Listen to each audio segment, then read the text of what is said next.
instead of have a great day, you can make it a great day. And that's the difference I talk about, like expectations versus expectant. Dependability builds trust.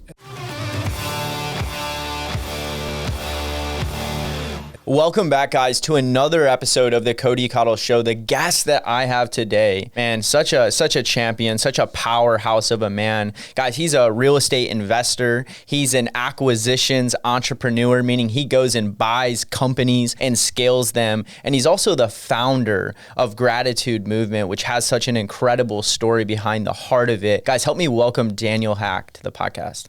Honored to be on it. Dude, we're honored to have you, bro. And I want to break the ice just a little bit right now. We're going to have some fun. We're going to curveball the show. I like it. And my one thing I told you is we're just going to have fun today. We're going to riff. So, guys, here's my promise to you. I know Daniel well enough now to know that anytime I've had a conversation with him, I've always walked away with value. There's never a time, even in passing, bro, 5 minutes that we haven't had a conversation that I walked away like, dang, I just got a nugget from that. So I'm going to encourage you guys to lean in. If you're not driving, take notes even, because you're going to get value. But before we get in that, we're going to have some fun. And I'm going to ask you, if you had 25 hours in a day, an extra hour, how would you spend the extra time? Ooh, 25 hours. I would spend doing breath work. Yeah. I love when I start my days and I get to read or do breath work, because those two things are things that bring me joy. But sometimes in the morning, I'm like, oh, I can't fit them in. But my day is always better when I do those things. Come on. So today I read, but didn't have time for breath work. So breathwork's so powerful. I think so many people don't even understand the power of breath. Right. Dude, I live in Encinitas area, and there's like one of the best breathwork places there, right? Yeah, I'm an investor. Well, dude, I should probably go so you can make some money off me. I haven't gone yet. Or we can go together and I can utilize my 4 free guest passes. That is the value of relationships right there. All right, I got another question. This is an interesting one. What was the worst haircut you've ever had? Well, my mom used to cut my hair. And first off, my mom is an angel. So mom, if you're listening to this, let me preface it with that. She has an area of opportunity for growth when it comes to cutting hair. And so I had a bowl cut. Yeah, I remember my bowl cut. She used the popcorn bowl and just like put it on and just chopped around the sides. Mm-hmm. I think every guy at one point or another had the bowl cut. Mom had so bad to say this. She had a boyfriend who was drunk, who I wanted a mohawk. So going into summer, school was done. He gave me a mohawk and it was crooked. I had a crooked mohawk. Hey man, you were ahead of your time. Yeah, definitely. Because now that's probably cool. All right, so last one. When you die, what do you want to be remembered for? That's a great question. And I've actually asked myself that. I want to be remembered for leaving the world and people better than I found them. Man, so good. And to you, leaving people better than you found them, what does that truly mean? Because that's very esoteric. I think it can be different for different people. So one of the filters that I look at, whether it's a relationship, whether it's what I do in business, is if it's a relationship or a person, like, okay, is this person a better person? Are they happier? Do they live in more of a place of joy? Do they see themselves better than before they met me? And that's one of the things, like, I like the word champion because sometimes, like, honor is honoring somebody for where they are. Like, I honor you, Cody, for what you have built and the businesses and the person that you are. Yeah. But championing is actually seeing something in them that they don't even see in themselves. Like, Cody, the number of people that you're going to impact as you continue to take territory in business and create community and bring people together with a podcast studio and all the other things that you're continuing to build. Like, it's speaking something into existence and speaking things that you see in them that they may not see in themselves. See what I'm saying, guys? Nuggets already dropping. Like, I want to pull my notebook out and write down what you said. I'm going to go back and write it down. So good. And, I also like to ask people, and maybe it ties to this, but maybe it's different for you. Daniel, just like, what do you value most in life? It's a good question. I would say time and relationships, because if we think about, I ask the question of, like, I think any great coach should ask the question of, if you had all the money in the world, what would you do? And by having that time, so then we get time back, I believe, like, I love to learn, but I would teach people how to live a joyful life and be happy now. Like, I'm passionate about, I've been leading in, it's what we do in gratitude. The through line is that gratitude, the root of joy is gratitude. And so I think through that those two dynamics and relationships are not only with people, but they can be with businesses. I have a relationship with my business. I have a relationship with the alarm clock. I have a relationship, it is between myself and it can be a thing or a person. Yeah, that's so good, man. Thank you for sharing that. And I love seeing the heart of people. You know, that's one of the things I try to do on this show is like, really, where's your heart? And it's so cool when you see guys like you, like your heart's truly in the right place. Like you're highly successful because of that, I would say. And I would say that there's even favor and an exponential increase on that because the heart's postured in the right place. And you talked about joy, and I think that word gets thrown around a lot, like happiness and joy and fulfillment. What does that actually mean to you? Like living a joy. I know you're like going through that right now, so you should be prepped. Yeah. Well, thank you for asking me that because it's what I'm studying. So what I've seen is happiness is based off of happenings, right? Happenings are things that are happening, which is the pursuit of happiness is not a bad thing. But if we utilize that as the foundation of our life, then that is not a life that I personally want to live because there will always be ups and downs in life. So there are tangible tools and tactics that we can do to facilitate happiness, but joy is eternal and not based off of circumstances. So for me, joy is a relationship with God. So it is, I have that unending love. I'm building my life off of that firm foundation that is, you know, they talk about in the Bible, the fruits of the Spirit, you know, love, peace, joy. And those are things that they come from a relationship. So it's interesting as I'm putting these two things together, that we talk about, I believe the purpose of our lives is to be in relationship with God. And through that relationship, we are given joy, we are given love, we are shown what love is. And really, we can't even fathom the unending love of God, but then we give that to other people. And it's through that relationship that joy happens because it's not based off of circumstances. Like no matter what's happening, I may not be happy today, but I'm in a place of joy. Wow. Man, that was so good. And I see that all the time, right? Like I remember being a young man and starting to pursue success, right? And I remember meeting mentors. So let's start with, I met mentors that had a lot of money. They had the businesses, the houses, the cars, but yet I could tell they were still empty. I could tell they truly didn't have joy in their life. And they were only trying to supplement that with more. Why is it that these successful people commit suicide still? They don't have joy in their life. And at some point when you accumulate all of the wealth and do all of the things and have all of the accolades, but you don't have what you just described to us, it's empty. But then I met guys like you and other mentors I've met in my life, and it's like, man, there's something on them. You know, yes, they're successful and they're only going to get more successful, but whether they're successful or not, they still got joy. And you just told us that that's a relationship with our Father. And I agree, dude. It wasn't until I learned to have a dad that loves me, a father that loves me in heaven, that created me. And through my relationship with him, despite what's happening in the business, the P&L this month, the things going on around me, some in my control, some outside of my control, I'm finding joy.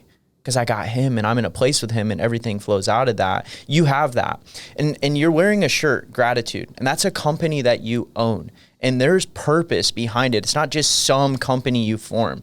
What is Gratitude and what's the heart behind it? Oh, great question. So first off, Gratitude, if you're seeing this t-shirt, the A is an @ symbol, and that's by design because one of the things I've built my life off of is being an advocate for choice. So we don't have control over everything that happens, but we do have control over how we respond to it.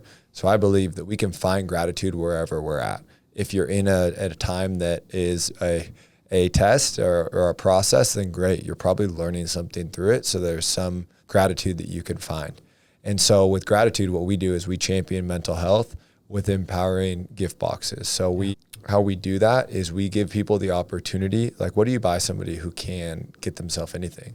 We give the opportunity to provide an experience and give the gift of gratitude. Wow. And so through that, it also gives people business, our main people that we serve who are buying these boxes and giving them out, our business owners, real estate investors, and high performing sales reps to give the gift of gratitude and have that connection, but also make a difference. So my story and through that, before I go into my story, is that for each box that's sold, we give a gratitude journal to a student who's struggling with depression. And what they found is just by writing 3 things you're grateful for, Stanford did a study, there's a 30% decrease of depressive type symptoms.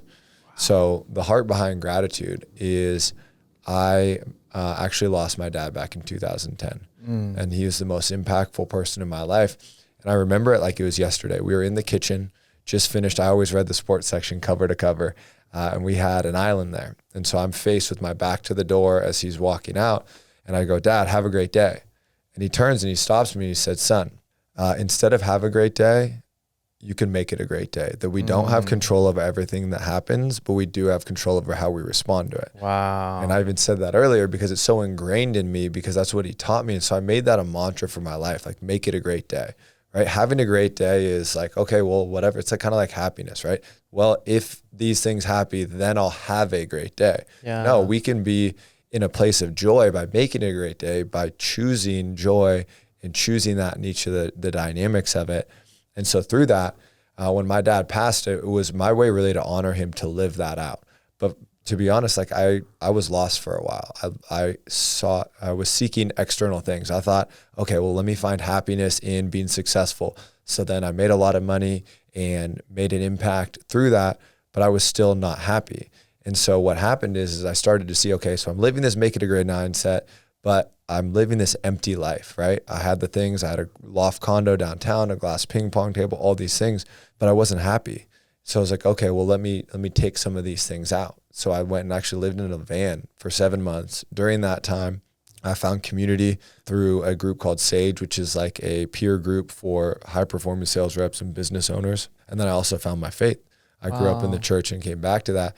And it was through that process and also a business group that we're a part of that I found Pathfinders, and I was able to see, okay, so I have this make it a great day mindset. So I want to make an impact, right? But I don't know how to facilitate that and get that out to the world. Yeah. And which I believe our purpose is the conjoining of 3 points: our expertise and our skills, which is built, our talents, which is God-given, and our story. So if you think about me in the middle of that, I have experience in business, sales, and speaking. Or sales. Speaking has always been a gift of mine. It's something that I've been able to communicate. And my story is losing my dad and really wanting to have that make it a great day mindset, as well as champion mental health and really end suicide and depression. And so gratitude is at the middle of that. And it was through Pathfinders and through starting to like actually live out and have a transformation that I had the idea, okay, make it a great day. Well, I have these wristbands, and you actually gave me one that I'm still wearing, so I appreciate that. There will never be another you. Then I said, okay, I like these because they remind me, they're a trigger. So I said, okay. But I was looking for sunglasses in business because I had lost a client because they were giving away Blender sunglasses. And then Nick Santonastasso, he has one arm and one finger, and he has a syndrome called hand-heart syndrome. He's one of the most motivating people, infusing of energy that you can hear through a podcast, but I couldn't see him when I first heard him. And then he described the way that he looked, and he said, the world would be a better place if everyone lived life through a lens of gratitude. And it was at that moment I was like, whoa, I will create some sunglasses that are called gratitude lenses. The lens of gratitude. My mind's blown. Yeah, so each time that you wear them, they're a reminder to live life through a lens of gratitude. But like anything, like in business, we started with sunglasses, right? But then what we found is that people actually like to give gratitude more than they like to buy it for themselves. Yeah. So we're like, okay, well, let's continue. And the sunglasses are a trigger, but we want to make a difference. And the scientific studies are on a journal. And then, so what we found is that we want to give people the sunglasses as a reminder. Then we want to give them a journal so they can choose, so they can see, choose, give. And then we give them 6 wristbands so that they can actually tell the people that they're grateful for in their life and really give the gift of gratitude. So each person is paying it forward, and it creates this movement and this impact all through business. Dude, that's incredible. What a powerful mission. And it's amazing. I love seeing, I remember like Ed Milet talking one time, I was listening to him, how like he doesn't need discipline because he has reasons. And it's like, it's interesting watching what you do. Like, I mean, many people could have lost their dad like you and went a total different direction, but you had a reason. You were empowered by this. You remembered what your dad told you, you get the choice to make today great. It's how you see that. And then you channeled that into gratitude.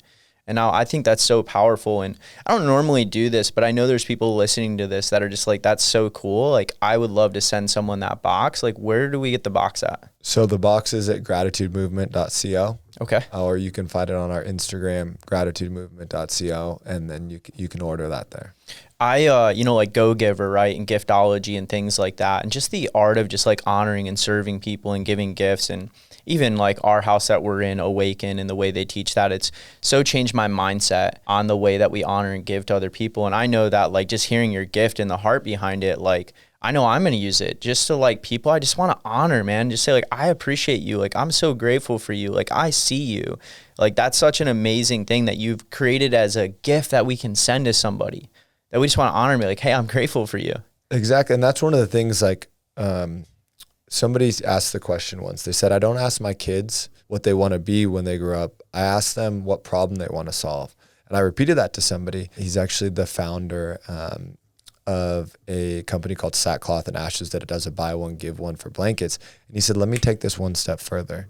He said, what solution do you want to provide? And for me, I didn't have a gift that I could give to somebody to truly share my heart. Like I've talked about relationship, people mean the world to me. So I wanted to give them that experience and that gift to really say, like, I appreciate you. That's why our box is an experience to open. It says, what are you grateful for? And it has a big flap that says, I'm grateful for you. So that it's an experience when they open it so that people can really feel that love. You wanted to be able to do that for others because of how much you value people, and you went and created it. Yeah. I just want to take a moment here in the episode, guys. Some of the greatest things in history that have ever been created, companies, businesses, ideas, things like gratitude, they came out of that. Someone saw a need and they're like, hey, this doesn't exist in the way that I see it, so I'm going to go create it. If you got that in your mind right now, write it down and get to work. It might change the world. So, and what's powerful is you gave 3 different things there. One is if you have that means you have a vision. Yeah. Then you said write it down, because what we write down, it like we can then see it even more. It anchors in our minds, but then go and get to work. Okay. We can visualize and we can write stuff down till the end of our days, but until you start to create momentum and take a step, then that can't come into fruition. So think about the people who are on the other side of that. I used to write this in my journal. It's like, I would call it the fire list, is who is going to be left in the fire if I don't do what I need to do? Wow. Yeah. I always learned it, like, who suffers if I don't show up today, and even like something as simple as this podcast. If I don't feel like it today, I don't feel that good, this and that, I'll reschedule. Like, whose life doesn't get impacted because we didn't show up and do this? The vision we were given, the idea we were given, the thing that was put in front of us. So that's powerful, man. I'm in alignment. And let me like build on what you just said there. Podcasts are one of the single most thing that have impacted my life. Wow. Okay. So I, through Instagram, found Steve Weatherford and started listening to his podcast. And it was through his podcast with Rex Crane, who's an amazing speaker, and also a man of faith, that I actually considered, because I was searching. I knew that this pursuit of happiness was not working. And so I was looking for something else. And it was during van life that I was doing this. And what I found is I found I found somebody talking about faith in a relationship with God. And that's what led me to Awaken Church, which has been the most transformational thing in my life. So let's think about this. What if Steve said, who owns multiple businesses, has 5, maybe 6 kids now, he said, no, I don't have time for a podcast. I'm just going to focus on my Instagram content or my other content. I would not be where I am today if Steve didn't say yes. If Rex didn't say, I'm traveling around through the country, speaking on these different things. Sorry, Steve, I can't make it this time. That one podcast changed my life. Yeah. That's so powerful. Like, when you really internalize that and you realize I know what it does for me, at least, is it gives me those reasons, right? Mm-hmm. Like I mentioned with Ed Milet, because at the end of the day, you're never going to feel like doing the things that you're called to all the time. You have the highs and you have the lows and you have the external things and the internal, but it's like just the mindset of, man, if I don't show up today, someone's life doesn't get impacted. There's a Daniel in the world that might hear this podcast that might lead him to the next step, to get to the next step, to get to the next step, to be a world changer. So that's powerful, man. And on that, it's, I think a lot of times our brains are beautiful, right? But they're also designed to protect us. So sometimes when we're going out into the unknown, whether it's starting a podcast, sharing something a little more vulnerable on social media could be a first step, or starting a business, we create these different dynamics of what ifs or different things. And I encourage you, when those thoughts come up, say, but what if it helps one person? And when I go through that mindset, because I had thought about starting a podcast for a couple of years, and people are like, well, you're really inquisitive and you're curious about people. I think it really, and I had those beliefs. And then I said, well, look at my life. So if it just helps one person, and I think if we go about that in our everyday and in all of our different decisions, is if it helps one person, then go and do that. Because it doesn't need to, whatever the expectation of what the future is, but just know that if you have that one person in your mind, then you'll continue to take steps and take action. Man, that's so good. So now you have gratitude, you buy businesses, you're a real estate investor, you're a young man, you've built a successful life from yourself, and you want from adversity. You could have won a completely different direction than where you're at right now. Many people that listen to this show, and just anyone in general, everyone in life wants to be more successful, wants to do more things, wants to accomplish it. Daniel, what advice can you give those that want to be able to be a serial entrepreneur? I mean, how does one get to a place where you're at, where you're creating incredible content and a podcast out of your heart? You're building companies that are making an impact in the world. You're also buying real estate and building wealth and now acquiring companies to do that as well. Like, what advice can you give us to get to the journey of being there in our own life in our own way? It's good. One, you're really good at this. So a great question. So I would first say bloom where you're planted. So the foundation of my success in business is because I said yes to a company where I had the ability to do sales and have an uncapped income. And what that was is, even though part of that for me actually came from a place of scarcity, I thought I needed to perform for love, but I didn't know that at the time, but it created financial freedom for me. So then I have a foundation to be able to build off of so that I can invest in real estate, so that I can do those things. So my encouragement to those people would be, find something that you can put your hand to and be great at and be the best in the world at it, and bloom where you're planted, because the seeds that you sow as an employee is the fruit and the harvest that you will reap as an employer. So if I'm going to serve, I reach out to the CEO and I say, hey, what is the one initiative that you need to be successful this year? What can we do to help do that? And it's like, all right, I just need you to really champion this. And maybe when I started, it was just going out and doing sales and that. And now it's, hey, we really need people to get on board with this new initiative or different dynamics that's ever changing. But whoever that is, like, ask them, what can I do to serve your vision? Because when you're serving other people's vision, then you're continuing to grow.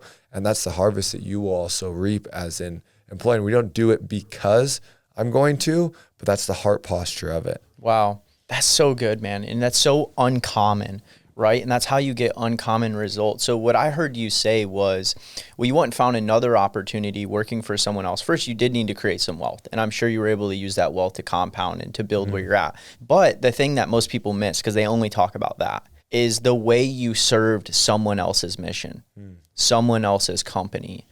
That's not talked about enough. The world is so busy with content, and we're so oversold this dream life, never shown the true way to achieve it. Very few actually doing it. And yet what I'm hearing you say is, hey, wherever you're called right now, whatever opportunities you have right now, serve that person, serve that mission, go above and beyond. And the way that you steward that is the way that others will steward your company in the future, and the way that even God will serve you. It's like, I think of the parable of the talents. Think about the guys that were all given the gold talents. Like, they weren't the master.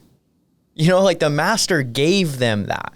And so when I think about that, it's like they were the one that was entrusted. Like, I used to, there was a time I worked, I was a busboy, and I was trying to become a waiter at like a high-end restaurant in South Carolina, an Italian place. And I remember at a young age, I had someone tell me, go above and beyond and offer to do things. And I think like the master entrusting you. And there was, I wiped tables, right? But then there was opportunity, the dish boy didn't show up. Hey, you know what? I'll wash dishes. It's fine. Did I want to wash dishes? Absolutely not. But it was a need inside of the company, and I was like, hey, I'll step in and do that. That's fine. Then the hosting, I never wanted to do that. I thought it was the most boring job in the world, but we didn't have our host show up one night. I'm like, hey, I'll host. It's fine. I made like no money that night. I didn't get any of the tips. Then one night they're like, hey, the bathrooms need to be cleaned. And I was like, you know what? I'll clean the bathrooms. And I remember wiping the toilet, and I was like, oh, this sucks. But you know what? Like, I'm just going to steward this. And there was inside of me like, man, I hope I get to be a waiter one day. They're making like 500 a night. So maybe there was a little bit of, if I go above and beyond, I'll be noticed. I'll be real with that. But what I learned was a principle I never expected to learn, that I was given responsibility. And I think even more than that, able to see, hey, there's other opportunities that I don't have to be asked of, that I can step in and say, hey, I'll do this. And then we had a server spot open, people there 2, 3, 4 years longer than me waiting on that position. Who got it? You. Every single time. And people would be like, why? Well, because I honored what I was given. And I see that with you, the way you serve that. Now look at you, dude. You have amazing team, incredible people. You're doing such amazing things. People are drawn to you. Even me, like we're talking about podcast stuff and different things we want to do. It's like, dude, I want to be in convergence with this guy because his heart's in the right place and he knows what he's talking about. Yeah, that's powerful. And I think one of the dynamics within that, and thank you, I received that, is like that go-giver mentality, right? Is what can I do to provide value? It was one of the most impactful books. It wasn't, hey, what can I do? What can I get out of this? But what can I give? So whether you're in sales, whether in your business, all you're thinking about is, I'm going to give as much as I can, and I'm going to focus on that. And I'm going to trust and have faith that everything will work out for you in this. I'm going to give as much value. I'm going to be a server. I'm going to wash dishes, or I'm going to bus tables. I'm going to wash dishes. I'm going to be a host. And that will, I don't know what's going to happen. Right. There was no guarantee. Right. And I think it's okay to also have a vision. Like, I want this. I'm not doing this because of this, but I also like have a vision and a future for that. And I know that if I give as much as I can and bloom where I'm planted and do everything that I can, that I'll have trust that it'll all work out. Yeah. And I'd say you could probably agree to this. A lot of the successful people I know, there's a commonality of that. Like, it's not coincidence that they're where they're at.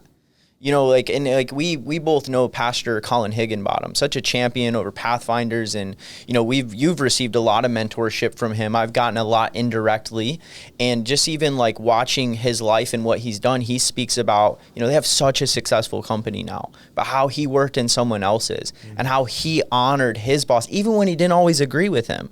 So like, I just want to take a moment for those listening to the podcast right now. How are you honoring what God has given you now?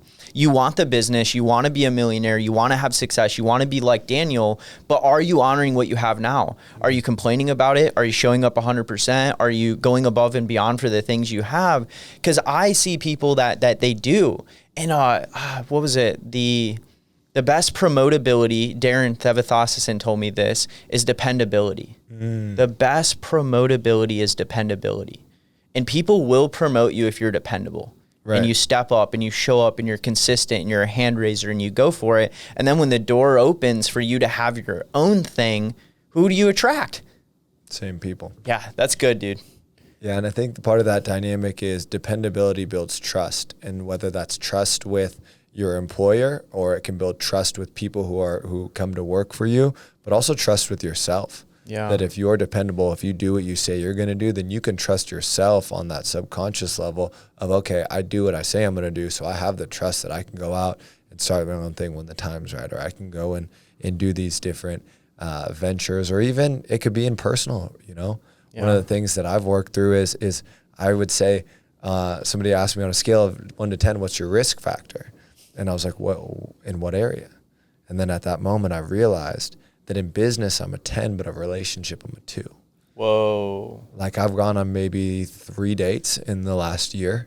I was like, oh wow. Okay. So that's an area, there's some self-learning, there's some area that I need to grow and I need to learn it, and I'll be totally transparent. I had to relearn my relationship with women, because I call it like my downtown Daniel days. Is my relationship was very performance based. It was, I want to have girls around me so that people will think I live this life, or I wanted this image. And I didn't actually know about relationship or stewarding another person. And it was very surface level. Yeah. And so then I've learned how to actually treat a woman and the way to look at them. But then it was different because it wasn't like I was just pursuing this physical dynamic. So then that changed the dynamic for me. And so I was like, okay, well, I'll just go and do what I know, which is business, and then everything else will work out. But guess what? It's like we talked about earlier. You can visualize it. You can have an idea, but you still have to take a step. And And I learned that. I tried not to take a step. And See, I'm gonna visualize it all day, but the action, it'll come. Yeah, you still got to pick up the phone and call her and ask her on a date. Dude, you know what I love about that? It was a couple things I saw. The first one was a level of awareness. When the question was asked you were able to become aware of an area in your life that needed improvement. And then the second thing was, how do I develop this area? So in that, right, because like what I've noticed is, so I love personal development, and I believe you do too. And personal development, we're developing ourselves in multiple areas of our life. Like we are joyful and like just excited to grow and become better, to become the best version of ourselves. But it's easy to grow personal development business, start doing really good in that, but neglect, right, other areas of our life. I'm guilty of that too. And I'm sure many people listening to this are. What advice can you give to drawing more awareness to the areas of our life that need it? For you in this situation, it was just a friend asking you a question. But is there any like tips that you have for us on how do we become more aware of, because maybe there's blind spots. Maybe like we just don't see where we need growth. Like we think we're good there. We've never thought deep into it, or we ignore it or whatever reason. So we're not actually working on it. We're not taking the next step. Yeah, I think that's a powerful question. So, and a couple layers to it. So first is to look at life. I think of life in the 5 F's. So faith, family, fitness, finances, and fun, which fun is the through line to all of it. Yes, let's go. That's the choice that we have through it. So you can look at, okay, like how is my relationship with God? How is my faith? How is my spirituality there? And everybody's different in that dynamic. And then family, that's relationship, whether I think of like my friends as family, like, you know, so there's family in blood, and then there's family and friends, and as well as family in whoever that significant other is. Yeah. So looking at that. And then finances, like, you know, that one's a little bit easier normally because it's a number that you can see. And then fitness is also something that's a physical side, but you can think about fitness also in energy, in, you know, how do I feel? How do I feel? All those different dynamics. And then through that, ask the questions of why am I not healthy in this? Like on a scale of 1 to 10, where would I be? And then that question is, okay, well, I don't have that person. So almost evaluating these 5 areas. Right. So then we're evaluating that. And then also, I think for me, and everything I do, I share from experience. Like, I think I love the concept of it is adopt and adapt. So bring it in, like try it, see if, you know, adopt it for you, and then make it your own. So for me, I also did something that called the perfect day formula, where I wrote my perfect day at 30 years old, at 35, so that I know the vision for my life. You know, I wake up in Point Loma. My wife is next to me. She's pregnant. I have a 1-story house that's an L. It's got beautiful, lush landscape. I have a view of downtown. I wake up, I make her a green juice. Then I go into my wellness wing, and I'm able to spend my morning routine with God and meditate and do breath work. And then I go and play volleyball on my own court that I have in my house. But 2 or 3 of my best friends come over. Actually, my wife plays with me. And then 2 of our friends, another couple, come over and we play. So I have this vision, and I can keep going if you want. I'm loving this. So then I have this, and then the sun comes up, and I'm able to see that. And I have this vision, and then from there, I go down to my office in Point Loma, and it's next to my best friend, one of my best friends, Tyler. And so it's in Point Loma. It looks over the harbor there. And then I have lunch at my juice shop. Well, guess what, Cody? At 30 years old, I didn't even know that I really wanted to have a juice and acai bowl shop. Well, guess what we're just agreeing to, which I'm not sure when this will be released, but I'm buying my favorite juice shop. Come on. Because of the vision. How long ago did you write this? At 30 years old, 3 years ago. Wow. And guess what happened? Within a week of me getting the office in Point Loma next to my best friend, Tyler, this opportunity happens. And you want to know why that opportunity happened, Cody? Why? Because the person who owns that business came to me for help in another area. Help in taxes, of like, okay, well, I'm looking at selling this. So how do I navigate this situation so that I can take care of my family through this? And I thought initially it was, okay, he's wanting some wisdom from somebody who's bought and sold restaurants. And so I have one of my friends is the foremost restaurant investor in San Diego. He owns Dave's Hot Chicken, Little Caesars, and Jersey Mike's. So I initially connected with him. He goes, no, I actually don't need that. I need more tax stuff, which I didn't know initially. So then I'm like, all right, Andrew, sorry. Appreciate your wisdom here. And so we have a conversation, and then he has a conversation. And then I'm like, all right, well, let me call my friend Greg, which we both know, Greg Banner. He's an amazing financial advisor, but he's also a really gifted in taxes and helps from like a family planning standpoint there. So we call Greg. So I'm there just literally doing what I do, which is providing value. And he was the person. And through the conversation, it was like, hey man, like if your current buyer that you have falls through, like I've always had a dream for this. So like, let me know. And he was like, we'll put together an offer. And now look at where we are today. Wow. We're just agreeing to terms. So, and it all started with a vision that I wrote down. Like I have my old laptop because it has my perfect day formula on it, which I actually want to read again. And then from there I have, I go out and I go back to work and I get to build the businesses that I want to build. And then I go out on my friend's boat. We go for a sunset cruise. And guess what? At 30 years old, Tyler didn't have a boat that would fit our group of friends. And now he does. So like I've got all those things, and then go home and eat some popsicles before I go to sleep and spend some time with my wife. We'll just leave it at that. It's coming. Yeah, there we go. And so I have that vision. So guess what? I have a vision for my life. But what I'm also doing is I'm not just saying, Lord, provide me this. Or like, this is what I want. I'm going to visualize it. I'm going to write it down. I'm going to take steps. Yeah. And I'm going to see these opportunities. And when Tyler needs somebody to join him in an office space that he has, yeah, I'm in, let's do it. And then look what happens. And then there's an opportunity to go and help somebody, and I'm going to help. And then all of those things, but it started with a vision and a filter for my life. And I'm going to continue to take the steps to get closer to that. So that's what I would say. So good, man. And the vision helps you evaluate. When you're able to sit down and write a perfect day in the perfect life, then you realize, where am I at now? How far from that am I? What needs to happen? And then it's kind of cool. Like the brain's cool, man. Like the conscious and the subconscious mind and the way they work. It's almost like the subconscious mind, which is our supercomputer, is like Roger that. Like, all right, this is the perfect day. Like it doesn't know the difference between reality and what's not real. So in the background, it's running full time, like running this program you just put into it. Right. Like, hey, we're going to run 24/7, even while Daniel's sleeping, to create this, because this is now like the function he's typed in of what he wants. And I just see that, like I've seen it in my own life, man. Like I was in Michigan, like 3-4 years ago. And I remember sitting down and dude, I used to always dream of living in Cali, dude. Like growing up in Michigan in our winters, it was tough. And I remember even when I lived East Coast, I was like, man, like I would see pictures of California. I'd never been here. I was like, one day I'm going to live in California. One day I'm going to be a motivational speaker. One day I'm going to be like podcasting. I'm going to own my own business. Like I'm going to have a beautiful wife. I'm going to have like all these things. And I'm going to have an amazing community. I'm going to have strong mentors in my life. I'm going to have a good relationship with God, like all these things. And you fast forward 3-4 years, and so many of the things that I wrote down that I believe for are becoming my reality. But I believe that there's no coincidence that you perfect day, like literally is coming to fruition. Give it 2 more years, that perfect day will literally be complete and you'll be writing the next one. Right. And that's what's so powerful, is that like we can write these things down. Cause even looking back, like when I wrote that, I didn't know the owner. Like we met through volleyball at that time. So I didn't even have that in. Do you feel like there's almost, because we're kingdom. So and we're told, ask and it will be given to you. Seek and you will find, knock and it will be open unto you. So you almost wrote this, and that's, people get stuck on that. I don't know how I'm going to do this. The opportunity just opened up. I always wonder, would it have opened up had you not been intentional? Was the opportunity brought to you through supernatural forces, whatever? Like, what?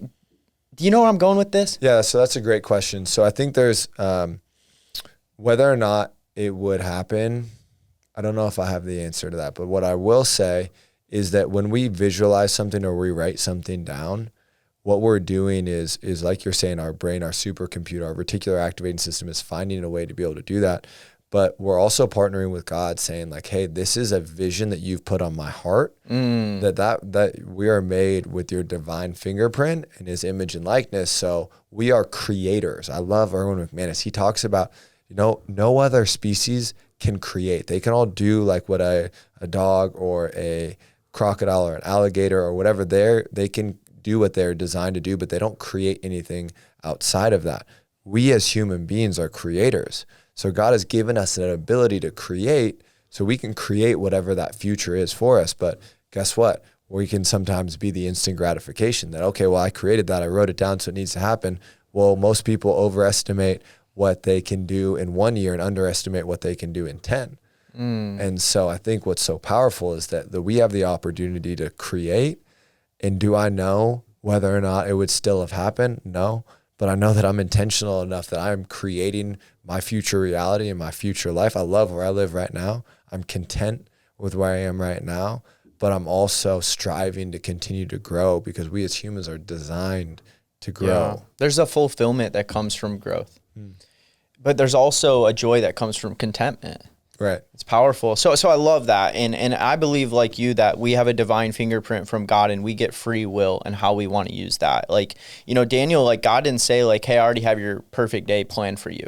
I don't believe that. I believe that he gave you some freedom to create that and the gifts to go manifest that into your life. So we've kind of talked about like multiple things. Then as we get into, because we had a conversation out there in the lounge before we stepped into the studio, and I thought it was powerful, and I don't want to miss the opportunity to go there on this show. You begin doing these things, you begin developing yourself, you begin getting clear on the visions, but like life happens, man, and in relationships, and we were talking about unspoken expectations. So inside of everything that we do, whether it's with our marriage, our girlfriend, our businesses, our friendships, whatever, there are expectations that happen. And we were talking about how so many of those expectations are like unspoken. Can you speak to that? Yeah. So I think to preface the conversation, I think that the relationships and people are, one, we're designed to be in a relationship with God, but then the people that we have in our lives, like that's what true joy comes from. When you think of like true joy, like belly laughing joy, were you ever alone? No, you were with people. And so one of the dynamics within that is like we're designed to be in a relationship. And if you want to go fast, go alone. If you want to go far, go together. Something close to that. And so what I found is like, okay, as I continue to grow in business and in life, like there are other people that are needed. Like I serve in a mastermind, Pathfinders, and I can't do that alone. Yeah. And I have a co-lead now with John and other people, with Stephanie and all these people. I can't do it alone. So what happens is we have a vision, we have what we want to accomplish, whether that's in business or relationship or even like a social group or anything. There's an expectation of what the different roles are. Yeah. But did you ever ask when you started a business, what is the expectation you have for me as a business partner?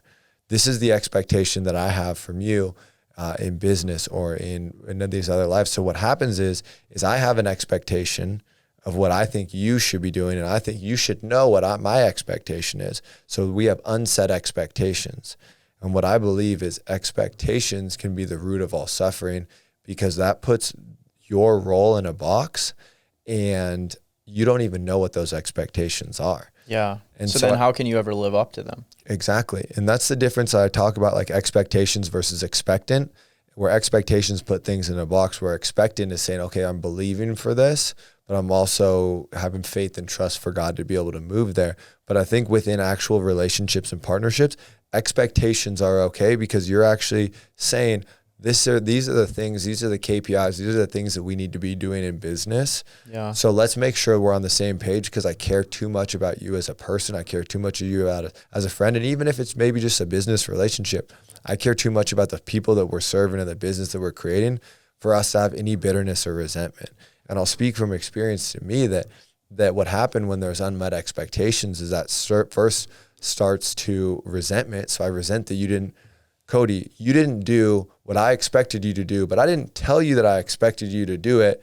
So I'm just going to create this story in my head that you're not doing what you need to do.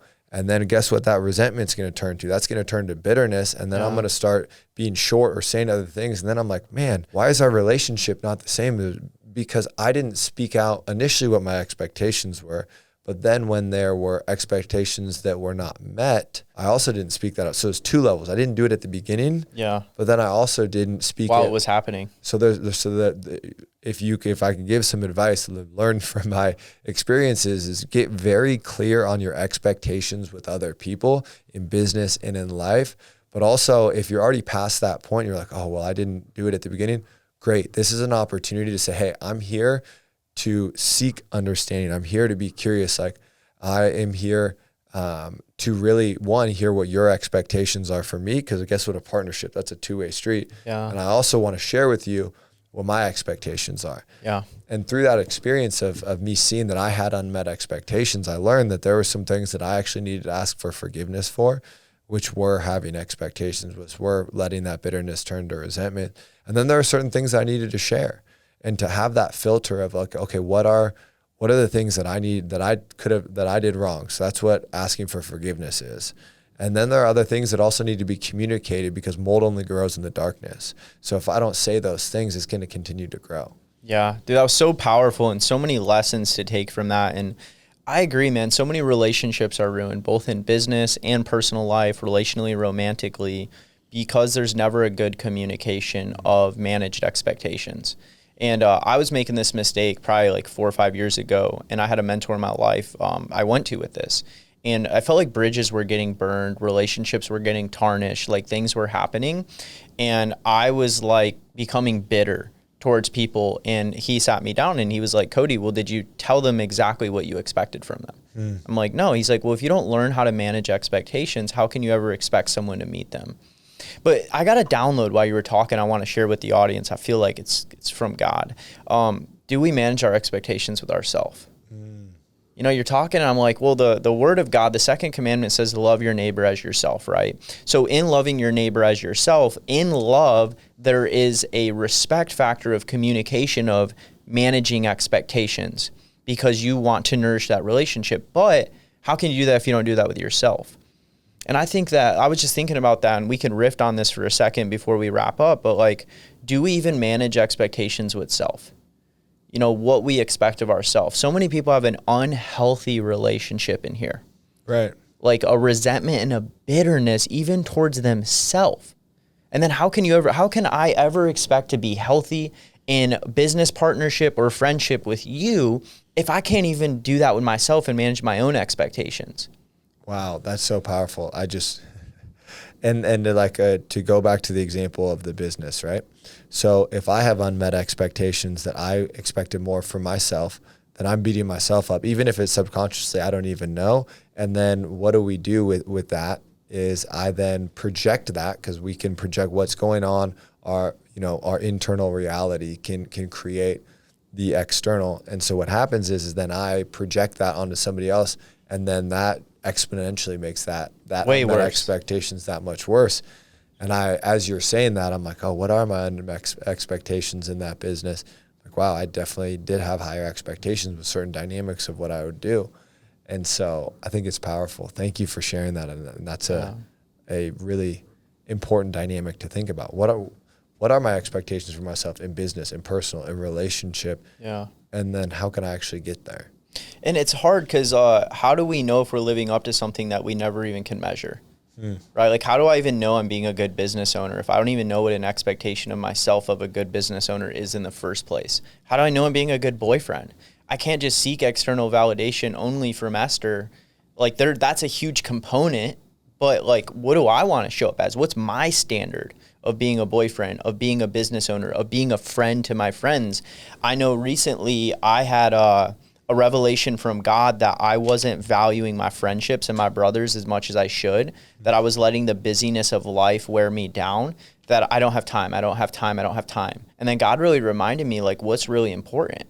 And are you honoring your friends? And I really started realizing, like, what's my expectation of myself in friendships? And I know I can't be close friends with everyone. Like, that's impossible. But we were at a merge last year, and Dale Bishop Bronner said, when you die, you have 6 pallbearers. Who are your 6 in real life when you're alive? And what's my expectation of myself? Not even what my friends do, those guys in my life, but how am I showing up for them? And so it was really interesting. So I changed that dynamic several months ago, despite how busy I was, all the things I have on my plate, business, ministry, personal.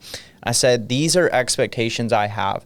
And for me, a lot of it was voice messages, just taking time to voice message my brothers, just sending them a message, just from my heart, just praying for them, just checking in with them.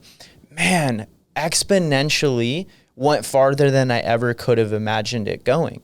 But I think I would have never done that if I didn't create an expectation of myself of showing up in a certain way for people I love and care about. Wow, that's so powerful. I'm actually going to do that I'm going to look at all of the expectations that I have for myself in friendship, in business, even as like a dog dad. Right. Like I have some, to like full transparency, I have some bitterness or like towards myself for not being there enough for my dog. Like that's my family right now. It's who I live with. I got Zeus, a husky. I get it, Yeah, bro. and so I'm like, oh man, I see Jackson, I get to spend time, but I'm also out building businesses, doing these things. And so like, what is my expectation for myself to be a good daughter dad? What is my expectation to be a good friend? And one of the most healthy relationships that I have, friendships, is my friend Ryan Ecker. And he's actually the one who sent me the first podcast that I ever listened to, which led down the whole path that we talked about. That's a good friend. Yeah, he's a great friend. And what we did is what I saw. It was first something I saw. He had a friend, the Bakhtiari family. One of the brothers is an offensive lineman at Green Bay, but he had a friend, and they would call every Sunday. So that I saw that was a way that they stewarded their friendships. Then I was like, hey, I'd love to do that. Let's start to. So we had an expectation, and a known expectation between the two of us, that we talk once a week. When it was Sundays, now he's a firefighter, so it's a little bit different. It'll be on different days. But because we were both on the same page of what that expectation was, that friendship has been something that has been like a steadfast, solid, foundational friendship. And so we both know what it looks like to be a good friend. What it looks like for us is we talk once a week and we go and see each other. He comes to me once, I go to him once. So we have those expectations and we know them. Yeah. There's something too I just want to address real quick, because in creating expectations, you're almost defining, right? Like almost guidelines to on how to honor one another, how to show up for one another. And often even within that, people can fall short, right? And I think the nice thing is, like, when you know what short is, then it's easier to communicate about it and address it. But what advice can you give where, okay, let's say that scenario with a friend and you make a commitment, you're showing up 100%, but all of a sudden the other individual isn't. They've rescheduled 3 Sundays in a row. Yeah, so I think the first is have grace for people. Like there are no perfect people. There's no like perfect friend, but there's a perfect friend for you. And I love this. One of my friends said That's good. that you can look at that for me was a huge dynamic. I used to say, well, there's a perfect woman there's no perfect woman. And I was like, okay, well, but there's a perfect woman for me. And I believe we have free will. So that could be different people. I think that's a choice that I will make when I find or meet somebody who I've chosen to be that perfect person for me. Yeah, ladies, we're taking applications for Daniel's girlfriend, just so you guys know. There we go. And like, there's no perfect day, but there's a perfect day for me.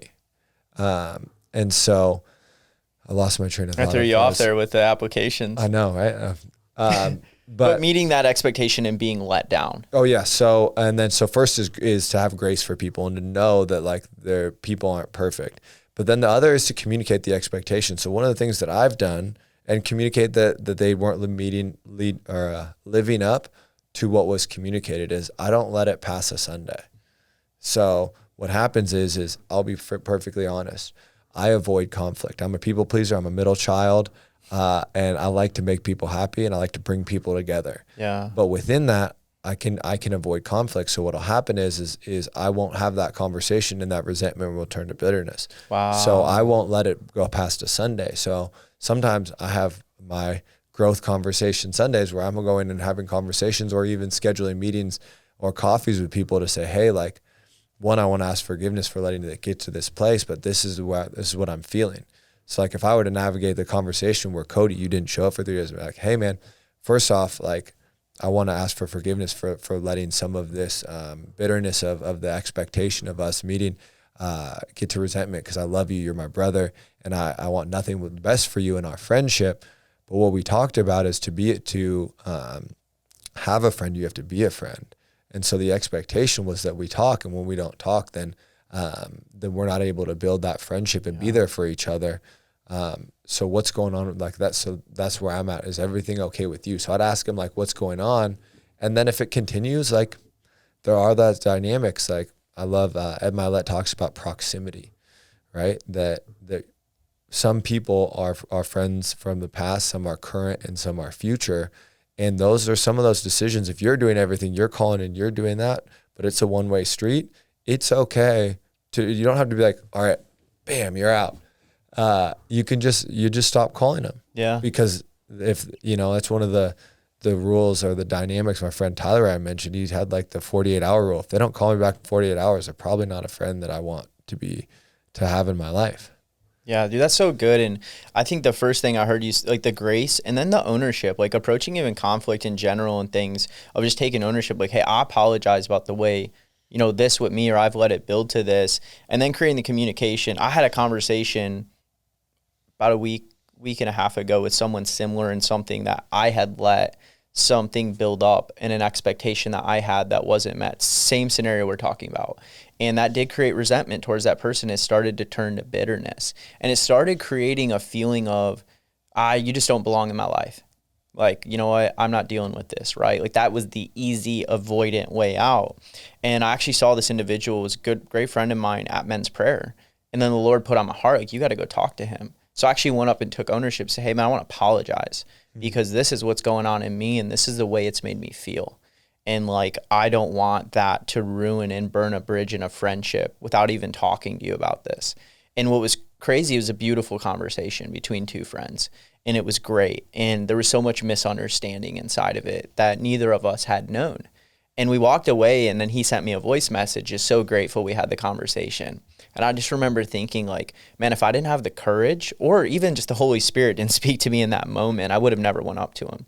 But the courage to act on it, then it's like crazy. Like how many times in my life have I not done that? Have I burned bridges? Have I not shown up? Have I not given grace? Have I not communicated that things could have gone so differently in the projection of my future had I just learned to do that sooner? Right. And that's so powerful. And so one of the things to also think about within that is where your thoughts got to, right? So I love the quote, you don't have to believe everything that you think. So a part of you said, I don't know if they're supposed to be in my life. But authentically, you did not say that because you were aware of that. The part of you was like, oh, maybe they're not supposed to be, but that's not authentically you. What that is, and I've learned this through some of my coaching, is that's a part that is protecting you. That's saying, okay, I'm hurt. It's my coach calls it an ego construct algorithm because our brains are designed to protect us.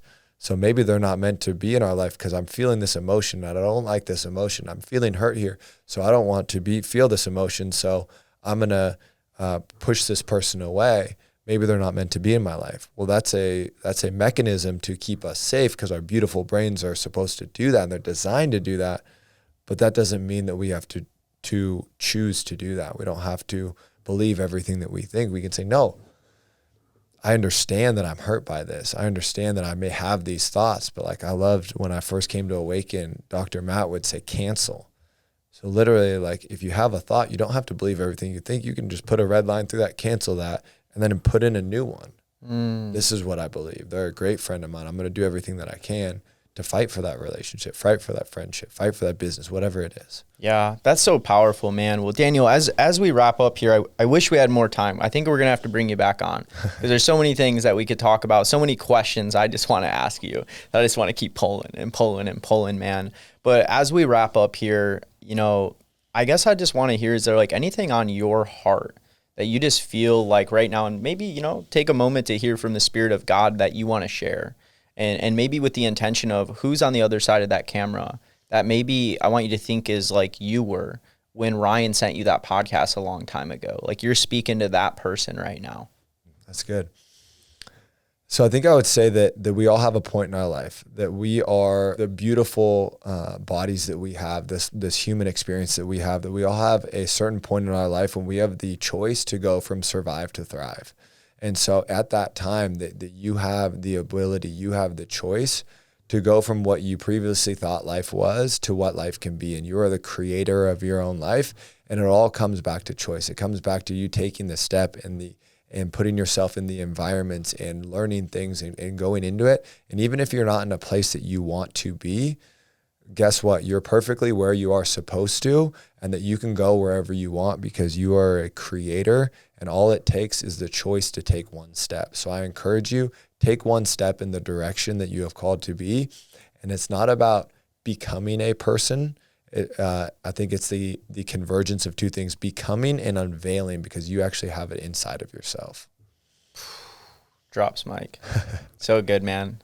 And last question. What's next for you? Oh, great question. So for me, in terms of business or life, or Let's do both. okay. So Well, we know we're going to be taking in applications for women, so there's going to be some dates coming. Yeah. So in business, it's been really great for me that the difference between, I don't have to say yes or no, I can say yes if. So what I've done is I've created what my future life is, which I have gratitude, which is I am the founder and the one driving that forward, because that is authentically who I am. So we're a movement brand that's championing mental health. And then I also have a acquisition entrepreneur. So I'm building out a fund to buy businesses so other people can invest in businesses and be a part of that and make a difference. And I'm connecting these businesses with people who want to invest in them. That's what I've seen. My gift is connecting, as well as real estate, of building that out where everyone wants to invest in real estate, but not everybody knows how to or has the time. So I want to give them the opportunity, the same thing that my Uncle Peter did for me. I want to give to other people. And what's next for me in life is creating margin. So I'm on a sprint season right now in March, but I'm going to be creating margins so that I have time to think, I have time to learn, I have time to spend with God to create the life that I want, because full transparently, I've let myself be so busy that even though I've continued forward and done great things, I haven't always been in a place of joy because I just filled my time. And so my next thing is actually to create more margin in my life, because then that's the last thing. The one thing I can't truly control is that significant other. I can build businesses and control those till the end of my days, because that's something I can continue to put forward. And that's to preface that, that's not the best way to build business. Give God space to be able to move. But what God has taught me is that for a relationship to be there, I need to create margin, but also take steps to be able to ask people out on those dates. And you will, and you are. You know, that's amazing, man. Well, thank you for sharing. Where can people connect with Daniel Hack at? Great question. So my Instagram is Daniel D. Hack.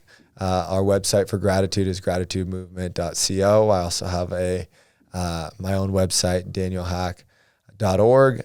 So all you got a podcast? As well as the podcast, The Gratitude Movement. Make sure to put the A as the @ symbol in there. Guys, I was on his show. You got to go subscribe to it right now. Daniel's got an incredible show. Yeah. So, and it was amazing. We had a great conversation. I think one of the biggest things that I continue to go back to with that is we had a beautiful moment where I was thinking like, man, I need to bring the energy that Cody has. Like, he has such a fervency for life, and I love the way that he communicates there. And I spoke that out to him, and he goes, man, I was just thinking that I need to have the peaceful demeanor that Daniel does. And guess what? We both are our own authentic people. And I actually think back to that specific part of that podcast all the time and just say, okay, Daniel, you can be authentically you. You don't need to be Cody. You don't need to do that. Just be yourself. Dude, it was such a powerful moment. I rewatched our whole episode the other day, and I rewatched that 3 times. Yeah. So powerful. Guys, go connect with Daniel. Go subscribe to the podcast. Love what you're doing. You are such a champion. I just want to affirm in you. I see what God's doing in your life, man. I can't wait to see the next season of life. I know that you're making margin, and because you are, God will honor that. Those areas will become more full. And the other areas of your life that maybe there's a fear, I feel like, of neglecting and not seeing the accelerated growth are actually going to grow faster. Because slow is fast and fast is slow. And when you begin to focus on the things that God's put on your heart, he'll take care of that supernaturally. So I love you, man. You're such a friend. And it was an honor to have you on the show. Grateful to be here. Go make today great. We said it different, but that's fine. It's all right, because we're both authentically ourselves. I was thinking, I was like, oh, should I just say it how he said? No, I'm going to say it how I. Yeah, that's perfect. So, I love it. Make it a great day. That's a wrap.